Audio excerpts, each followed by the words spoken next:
Welcome to Not Milk Never Milk. Subscribe if you're lactose intolerant. You start by preparing the camera and lens so manual focus works predictably. Set the lens AF/MF switch to MF and make sure the camera body won't override it. Choose manual M or aperture priority, AV, and pick an aperture that gives workable depth of field for your scene.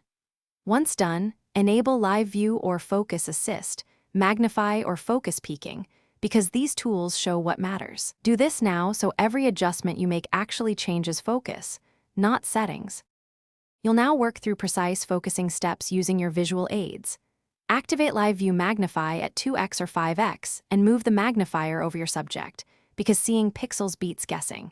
If available, turn on focus peaking to highlight in focus edges. This helps when magnification isn't practical.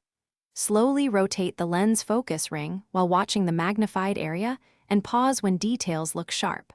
Once you confirm critical focus, make composition changes only after focus is locked. Finish by locking focus and taking steps to avoid common problems.